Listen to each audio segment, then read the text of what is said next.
Hi travel farm, welcome back to travel and explore with Shri.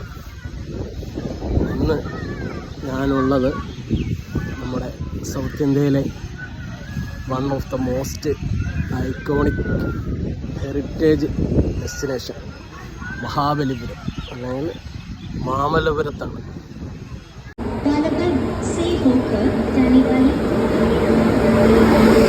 കോട്ടയത്ത് നിന്നും ആരംഭിച്ച് തമിഴ്നാട്ടിലെ മഹാബലിപുരത്തെ 5 പ്രധാന സ്പോട്ടുകൾ ഒറ്റ ദിവസം കൊണ്ട് കണ്ടുവന്നാലോ.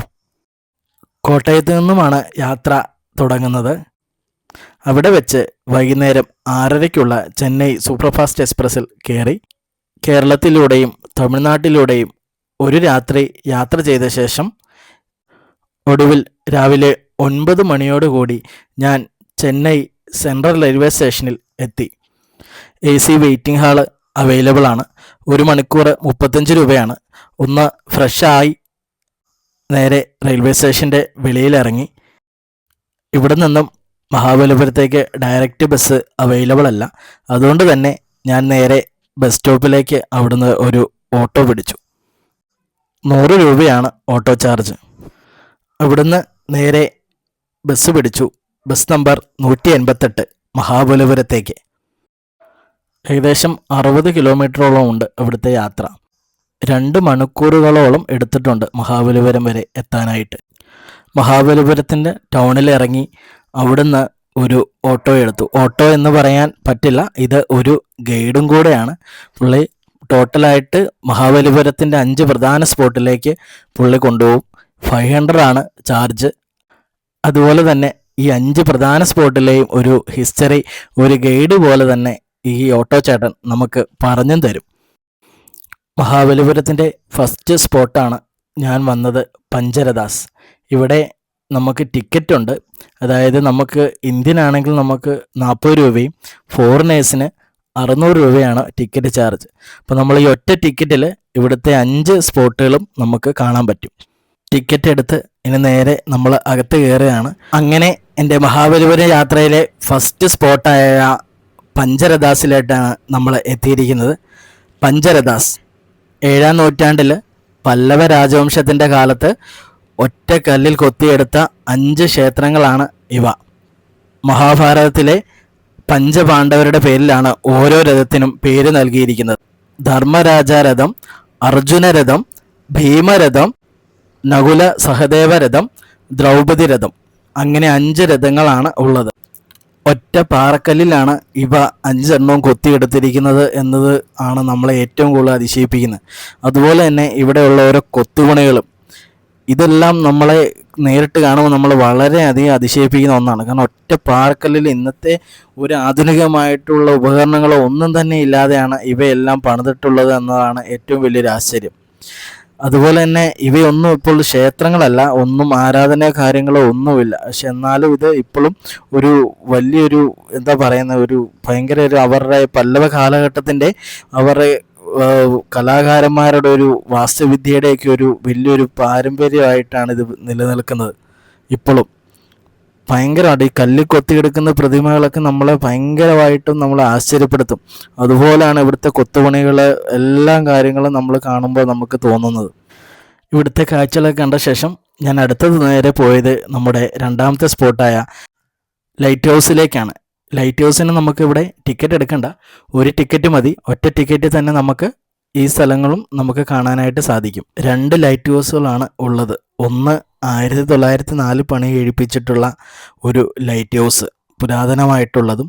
പിന്നെ മറ്റൊന്ന് പല്ലവ രാജവംശത്തിൻ്റെ കാലത്ത് 7-ാം നൂറ്റാണ്ടിൽ വാച്ച് ടവറായി ഉപയോഗിച്ചിരുന്ന വലിയൊരു പാറ ഘടന. പുതിയ ലൈറ്റ് ഹൗസിൻ്റെ മുകളിൽ കയറുമ്പോഴാണ് നമുക്ക് വലിയ കടലും കാര്യങ്ങളും എല്ലാം കാണാനായിട്ട് സാധിക്കുന്നത്, കുറച്ചും കൂടെ ഭംഗിയായിട്ട്.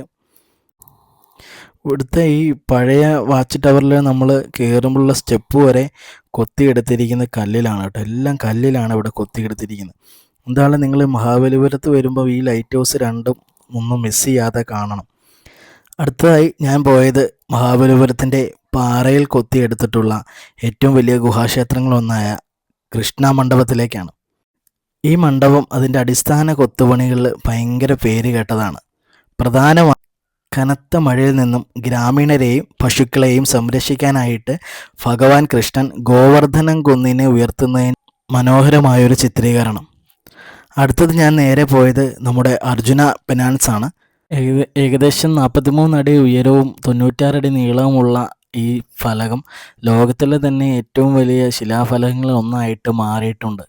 പ്രധാനമായിട്ട് 2 ഐതിഹ്യങ്ങളാണ് ഈ അർജുന പെനാൻസിനായിട്ട് ബന്ധപ്പെട്ടുള്ളത്. ഒന്ന്, മഹാദേവൻ്റെ കയ്യിൽ നിന്നും പാശുപതാസ്ത്രം ലഭിക്കാനായിട്ട് തപസ് അനുഷ്ഠിക്കുന്നതിൻ്റെയും, രണ്ടാമത്തേത് ഗംഗയെ ഭൂമിയിലേക്ക് കൊണ്ടുവരാനായിട്ടുള്ള തപസ് അനുഷ്ഠിക്കുന്നതുമായിട്ട് ബന്ധപ്പെട്ടിട്ടുള്ളതാണ് 2 ഐതിഹ്യങ്ങളും പറയുന്നത്.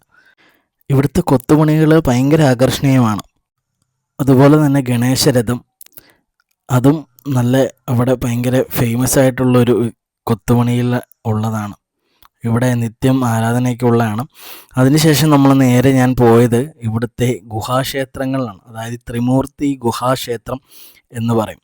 അതായത് ഈ പാറയുടെ പുറത്തായിട്ട് കൊത്തിയെടുത്തിട്ടുള്ള ത്രിമൂർത്തികളുടെ ഒരു ഗുഹാക്ഷേത്രമുണ്ട്. അതായത് 3 ത്രിമൂർത്തി ദേവന്മാർ ആയിട്ട് ശിവന്, വിഷ്ണു, ബ്രഹ്മാവ്, അങ്ങനെ 3 പേർക്ക് വേണ്ടി കൊത്തിയെടുത്തിട്ടുള്ളൊരു ത്രിമൂർത്തി ഗുഹാക്ഷേത്രം. 3 പേര് ഒറ്റ ശ്രീകോവിലാണ് 3 പ്രതിഷ്ഠകളും ഉള്ളതെന്നാണ് അതിൻ്റെ ഏറ്റവും വലിയൊരു നമ്മൾ ആശ്ചര്യപ്പെടുന്നത്. കൊണ്ട് ഒറ്റ ഇതിൽ കൊത്തിയെടുത്തിട്ടാണ് 3 ഇതും നമുക്ക് കാണാൻ പറ്റുന്നത്. മഹാബലിപുരത്തെ മറ്റൊരു പ്രധാന ആകർഷണമാണ് കൃഷ്ണാസ് ബട്ടർ ബോൾ. ഇനി അങ്ങോട്ടാണ് നമ്മൾ പോകുന്നത്. ഏകദേശം 6 മീറ്റർ ഉയരവും 5 മീറ്റർ വീതിയുമുള്ള ഒരു പ്രകൃതിദത്ത പാറയാണ് ഇത്. നൂറ്റാണ്ടുകളായിട്ട് താഴോട്ട് ഉരുളാതെ സന്തുലിതമായിട്ട് ഈ ചെരുവിൽ തന്നെ ഇങ്ങനെ നിൽക്കുന്നു. അതാണ് ഇതിൻ്റെ മെയിൻ അട്രാക്ഷൻ. ഇനി നമ്മൾ പോകുന്നത് മഹാബലിപുരത്തിൻ്റെ ഏറ്റവും പ്രധാനപ്പെട്ട ഒരു സ്പോട്ടായ ഷോർ ടെമ്പിളിലേക്കാണ്. ഇതാണ് മഹാബലിപുരത്തിൻ്റെ ഏറ്റവും മെയിൻ അട്രാക്ഷനായിട്ടുള്ള ഒരു സ്പോട്ട്. 8-ാം നൂറ്റാണ്ടിൽ പല്ലവ രാജവംശം നിർമ്മിച്ച ഈ ക്ഷേത്രം ദക്ഷിണേന്ത്യയിലെ ഏറ്റവും പഴക്കം ചെന്ന ഘടനാപരമായിട്ടുള്ള ക്ഷേത്രങ്ങളിൽ ഒന്നാണ്. 2 ആരാധനാലയങ്ങളാണുള്ളത്. ഒന്ന് ശിവനും ഒന്ന് വിഷ്ണുവിനും. അതായത് ഒരു സൈഡിൽ ശിവനും മറ്റൊരു സൈഡിൽ വിഷ്ണുവിനുമാണ് ഉള്ളത്. കടലിൻ്റെ തീരത്തായിട്ടുള്ളത് ശിവൻ്റെ ഇതാണ് ഉള്ളത്. 1300 വർഷത്തിലേറെയായിട്ട് ശക്തമായ കാറ്റിനെയും സുനാമി പോലുള്ള പ്രകൃതി ദുരന്തങ്ങളെയും എല്ലാം അഭിമുഖീകരിച്ച് ഇതിപ്പോഴും ഇങ്ങനെ നിലനിൽക്കുന്നു എന്നതാണ് എന്നെ ഏറ്റവും കൂടുതൽ ആശ്ചര്യപ്പെടുത്തുന്നത്. ഇവിടെ മനോഹരമായിട്ടുള്ള 7 പഗോഡകൾ ഉണ്ടായിരുന്നു എന്നാണ് പറയുന്നത്. അതെല്ലാം ഈ സുനാമിയിലൊക്കെ മുങ്ങിപ്പോയിട്ടുള്ള, അതിന് മുമ്പുണ്ടായിരുന്ന സുനാമിയിലൊക്കെ മുങ്ങിപ്പോയിട്ടുള്ളതാണെന്നാണ് പറയപ്പെടുന്നത്. ചരിത്രം, സംസ്കാരം, അതിശയിപ്പിക്കുന്ന വാസ്തുവിദ്യ എന്നിവയിൽ നിറഞ്ഞ മഹാബലിപുരം ഒരു ദിവസത്തെ യാത്രയ്ക്ക് ചെന്നൈയിൽ നിന്നും ഏറ്റവും അനുയോജ്യമായിട്ടുള്ള ഒരു സ്ഥലമാണ്. കൂടുതൽ യാത്രാ വീഡിയോകൾക്കും യാത്രകൾക്കുമായിട്ട് എൻ്റെ യൂട്യൂബ് ചാനൽ സബ്സ്ക്രൈബ് ചെയ്യുക. Travel and explore with Shri.